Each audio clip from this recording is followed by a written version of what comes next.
તો બ્રા ખરીદીને લઈને આવી અને પાછી ટાઈટ થઈ ગઈ. સો પ્રેગ્નન્સીમાં કેટલી બધી વાર નવી બ્રા લેવી પડશે? So here's the tap.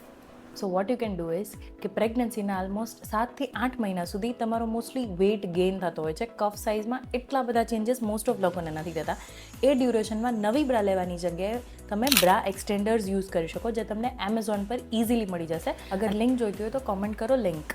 8 or 9 મંથથી તો તમે બ્રા એક્સટેન્ડરથી જ પહોંચી જશો.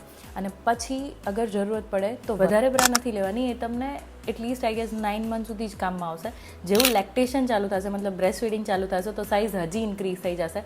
એટલે ધ્યાન એ રાખવાનું છે કે અગર નવી લો છો તો 2 લો, 3 લો, એનાથી વધારે ના લો. બ્રેસ્ટ ફીડિંગ પીરિયડમાં જે ફીડિંગ બ્રાસ છે એ 9 મંથની સાઇઝની લઈને નથી રાખી દેવાની, બિકોઝ જેવું ફીડિંગ એસ્ટેબ્લિશ થશે, જેને જનરલી ડિલિવરી પછી 3 વીક્સ જેટલો ટાઈમ લાગશે, અને એ 3 વીક સુધીમાં જે 9 મંથવાળી સાઇઝ હશે ને એ તમને ફિટ નહીં આવે.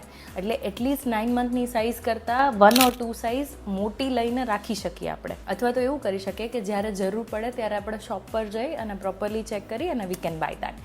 ફીડિંગ બ્રાઝ યુઝ કરી શકાય. બ્રાઝમાં ખાલી એટલું ધ્યાન રાખવાનું છે કે સોફ્ટ મટીરિયલ હોય, કોટનની બ્રા હોય તો વધારે બેટર છે. પેડેડ, નોન પેડેડ બહુ ફરક નથી પડતો.